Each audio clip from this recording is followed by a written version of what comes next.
Welcome to Quas.Learn, the exclusive NEET biology coaching. The next topic in the coaching, that is chapter 9, biomolecules. There is a wide diversity in the living organisms in our biosphere. Yes, that's called the differences. Now, a question that arises in our mind is, are all living organisms made up of same chemicals, that is elements and compounds? Maybe. So you have learnt in the chemistry how elemental analysis is performed. If we perform such an analysis on a plant tissue, animal tissue, or a microbial paste, we obtain a list of elements like carbon, hydrogen, oxygen, and several others, and their respective content per unit mass of a living tissue. ఇక్కడ ఏమంటున్నా మన భూమి పైన రకరకాలుగా diversity ఎక్కువగా ఉంది. Yes, అయితే అన్ని ఎనిమల్స్లో, అన్ని ప్లాంట్స్లో, ఆల్ ఎనిమల్స్లో ఒకటే టైప్ ఆఫ్ కెమికల్స్ ఉంటాయా అంటే ఇక్కడ మీకు కెమిస్ట్రీలో ఎనాలిసిస్ ఇది ఎలిమెంటల్ ఎనాలిసిస్ అని ఉంది ఒక టాపిక్ కెమిస్ట్రీలో మీకు ఎలిమెంటల్ ఎనాలిసిస్ అనేది వస్తుందంట. ఇదే ప్రాసెస్ని ఈ ప్లాంట్ ఎనిమల్ టిష్యూస్ మీద వీళ్ళు పెర్ఫామ్ చేశారు. దేని మీద చేశారు? Plants, animals and microbes. చూడండి, plants tissue, animal tissue, microbial tissue చేశారంట. చేసినప్పుడు వాళ్ళకు ఒక లిస్ట్ వచ్చింది. లిస్ట్లో ఏమున్నాయి? Carbon, hydrogen, oxygen and several other and their respective content per unit mass of a living tissue వచ్చింది. If the same analysis is performed on a piece of earth crust as an example of non-living matter, we obtain a similar list. అదేవిధంగా earth పైన ఉన్నటువంటి సాయిల్ని, క్రస్ట్ని తీసుకొని analysis చేస్తే కూడా same ఏమొచ్చాయో మనకు అవే వచ్చాయంటే carbon, hydrogen, oxygen వచ్చాయి. అయితే ఇప్పుడు ఇక్కడ what are the differences between the two lists? In absolute terms, no such differences could be made out. All the elements present in a sample of a earth crust are also present in the sample of a living organism or tissue. However, a closer examination reveals that the relative abundance of carbon and hydrogen with respect to other elements is higher in any living organism than in earth's crust. So అన్నిట్లో same ఉంది, కానీ ఏవి ఎక్కువగా ఉన్నాయంటే living ఆర్గానిజమ్స్లో carbon, hydrogens అనేవి చాలా ఎక్కువగా ఉన్నాయి అంటున్నాడు. కార్బన్ అండ్ హైడ్రోజన్ ఎక్కువగా ఉంటే అవి లివింగ్ అని అంటున్నాడు. నాన్ లివింగ్లో అంటే ఎర్త్ నుంచి తీసినాడు, దాంట్లో వాటి యొక్క పర్సంటేజ్ రేషియో కొంచెం తక్కువ ఉందంటాం. అది ఇక్కడ main point. How to analyse chemical composition? We can continue asking in the same way, what type of organic compounds are found in living organisms? How does one go about finding the answer? To get an answer, one has to perform a chemical analysis చేయాలి. మనం chemical analysis చేసుకోవాలి. ఎట్లా కనుక్కోవాలంటే chemical analysis. We can take any living tissue, a vegetable or a piece of liver, etc., and grind it in trichloroacetic acid. Tissue తీసుకుందాం, దీన్ని trichloro acetic యాసిడ్లో వేసి బాగా దాన్ని గ్రైండ్ చేసాము. ఇది చూడండి ఫార్ములా, క్లోరిన్స్ 3 ఉన్నాయి కాబట్టి ట్రైక్లోరో, ఇది CO వచ్చింది కాబట్టి acetic acid, CH3COOH, acetic acid. Using a mortar and a pestle, we obtain a thick slurry. If we were to strain this through a cheesecloth or cotton, we would obtain two fractions. One is called the filtrate and other is more technically and the acid soluble pool. దాంట్లో రెండు వచ్చాయంట. దేంట్లో ఈ cheese cloth తీసుకొని వాటిని బాగా filter చేస్తే మనకు 2 వచ్చాయి fractions. 1 is called the filtrate.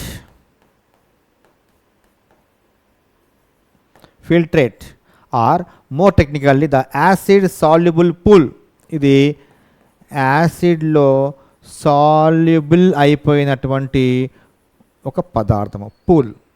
And second the retentate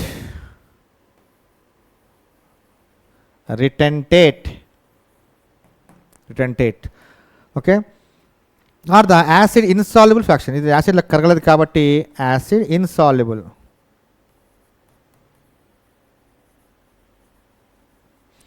Insoluble fraction or pool fraction. Scientists have found thousands of organic compounds in the acid soluble pool. ఈ acid soluble pools లో scientists are found thousands of organic, దీంట్లో ఎక్కువగా ఉన్నాయి, దీంట్లో thousands of organic compounds కనిపెట్టారు.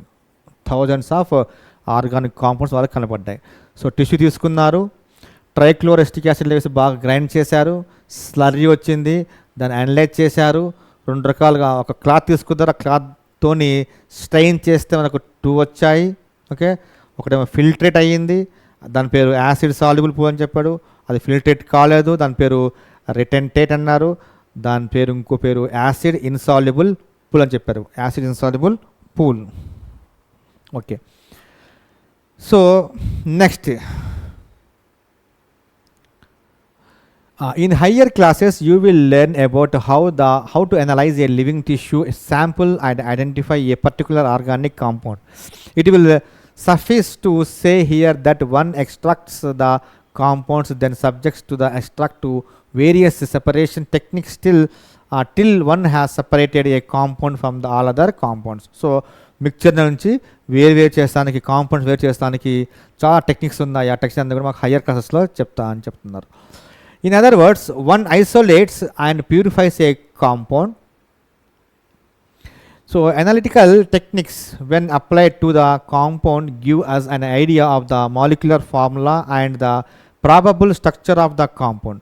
All the carbon compounds that we get from the living tissue can be called biomolecules. ఇక్కడ వచ్చింది. ఇప్పుడు వీటిలో ఏదైతే ఈ స్లర్రీ వచ్చిందో వాటిని అనలైటికల్గా మనము టెక్నిక్స్ ద్వారా అప్లై చేసి ఆ కాంపౌండ్స్లో ఏముందో మనం చూస్తున్నాము. దాంట్లో నుంచి మనకు ఒక మాలిక్యులర్ ఫార్ములాతో ఉన్నట్టుగా మనకు కనబడుతున్నాయి. అండ్ ద ఇప్పుడు ఈ స్లర్రీలో కానీ లేకపోతే ఈ ఫిల్ట్రేట్లో ఏవైతే ఆల్ ద కార్బన్ కాంపౌండ్స్, ఈ కార్బన్ కాంపౌండ్స్ ఏవైతే మనకు వచ్చాయో దేంట్లో ఈ సాల్యుబుల్ పూల్లో ఫిల్ట్రేట్లో ఏవైతే మనకు కార్బన్ కాంపౌండ్స్ వచ్చాయో అవన్నిటిని కలిపి ఏమంటామంటే బయోమాలిక్యూల్స్ అంటాం. సో కార్బన్ కాంపౌండ్సే biomolecules. However living organisms have also got inorganic elements and compounds in them. How do we know this? A slightly different but destructive experiment has to be done. So మన బాడీలో organic molecules biomolecules కాకుండా మరి inorganic కూడా ఉంటాయి కదా, వాటిని మరి ఎట్లా కనుక్కోవాలంటే దానికి ఇంకొకటి ఒక టెక్నిక్ ఉంది, అది చాలా క్రిటికల్గా ఉంటుందని ఇక్కడ చెప్పారు. ఏముందంటే a slightly different but destructive experiment has to be done.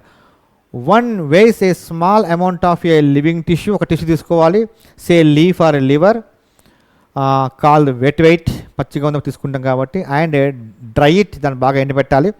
All the water evaporates, so water అంతా కూడా వెళ్ళిపోయింది. The remaining material gives dry weight. So ఏదైతే వాటర్ అంతా వెళ్ళిపోయిన తర్వాత మిగిలిందో దాని పేరు డ్రై వెయిట్ అంటాం మనం. Now if the tissue is fully burnt, all the carbon compounds are oxidized into gaseous form, CO2 water vapour మారిపోతాయి and are removed. So what is remaining is called ash. This ash contains inorganic elements like calcium, magnesium, etc.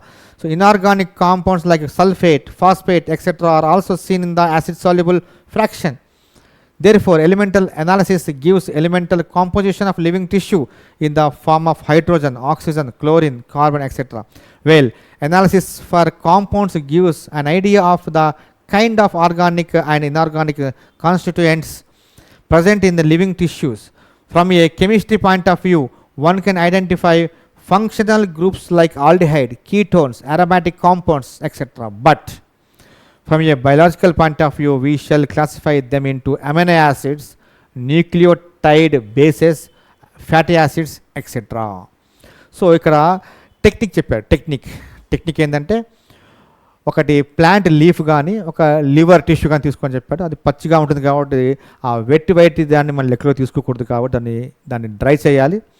Dry చేస్తే water వెళ్ళిపోతుంది. Water వెళ్ళిపోయిన తర్వాత దాన్ని burn చేస్తాం, దాన్ని call చేస్తే CO2 water అంతా బయటికి వెళ్ళిపోతుంది. వెళ్ళిపోయిన తర్వాత కింద ఒక యాష్ వస్తుంది, యాష్, ఓకే, బూడిద. ఆ యాష్ని ఎనలైజ్ చేస్తే దాంట్లో కాల్షియం, మెగ్నీషియం లాంటి ఇన్ఆర్గానిక్స్ ఉంటాయి అని చెప్తున్నారు. సో therefore the elementals, ఇక్కడ చూడండి, ఇక్కడ inorganic compounds like sulphate, phosphates కూడా ఉన్నాయంట. దేంట్లో ఉన్నాయంట? యాసిడ్ సాల్యుబుల్లో ఉన్నాయి. ఇందాక మనం చేసాం కదా ఫ్రాక్షన్స్లో. సో ఫిల్ట్రేట్ అన్నాం. సో ఫిల్ట్రేట్లో ఏమున్నాయంటే ఇక్కడ ఫాస్ఫేట్లు, సల్ఫేట్లు ఉన్నాయి. ఏదైతే కాల్చి చూసామో కాల్చిన వాటిలో కాల్షియం ఉంది, ఓకే, కాల్షియం ఉంది, మెగ్నీషియం కూడా ఉంది. సో కాల్షియం, మెగ్నీషియం ఏమో వాటిని డ్రై చేసి కాలుస్తే వాటర్ దొరికింది. ఈ ఫిల్ట్రేట్ దాంట్లో అనాలిసిస్ చేస్తే మనకు కార్బన్ కాంపౌండ్ బయోమాలిక్యూల్స్తో పాటు ఇన్ఆర్గానిక్ కూడా వచ్చాయి. అవి ఫాస్ఫేట్లు, సల్ఫేట్ అని చెప్తున్నారు అనమాట. ఓకే, అయితే కెమిస్ట్రీ వాళ్ళు ఏమంటారంటే వాటిని ఆల్డిహైడ్లు, కీటోన్స్, అరోమాటిక్ కాంపౌండ్స్గా వాళ్ళు భావిస్తారు. ఒక బయాలజీ పాయింట్ ఆఫ్ వ్యూలో మనం వాటిని ఏమంటాము అంటే amino acids, nucleotide bases, fatty అని మనం అంటాం. సో మొత్తానికైతే మనము వీఆర్ అనలైజింగ్, ఎలిమెంటల్ అనాలిసిస్ మనం చేస్తూ ఉన్నాం. ఆ ఎలిమెంటల్ అనాలిసిస్లో భాగంగా మనకు రకరకాల కాంపౌండ్స్ వచ్చాయి. కెమిస్ట్రీ పాయింట్ ఆఫ్ వ్యూలో వాళ్ళు ఈ పేరు పెట్టారు, ఆల్డిహైడ్, కీటో అని చెప్పేసి. బయాలజీ పాయింట్ ఆఫ్ వ్యూలో మనము ఈ పేరు పెట్టాము. ఏంటివి? Amino acids, nucleotide bases, fatty acids. Amino acids are organic compounds containing an amino group and the acidic group as substituents on the same carbon, that is the alpha carbon. Hence they are called alpha amino acids. They are substituted methanes. There are 4 substituent groups occupying the 4 valency positions. So these are hydrogen, carboxyl group, amino group and a variable group designated as R group. అంటే మీకు ఇక్కడ amino acids యొక్క general formula amino acids are with 1 amino group. Yes, దేనికి? ఒక కార్బన్కి. మళ్ళీ ఒకటి COOH group ఉంటుంది. సో ఒకటి కార్బాక్సిలిక్ గ్రూప్ ఉంది, కార్బాక్సిలిక్ గ్రూప్. ఒకటేమో అమైనో గ్రూప్ ఉంది.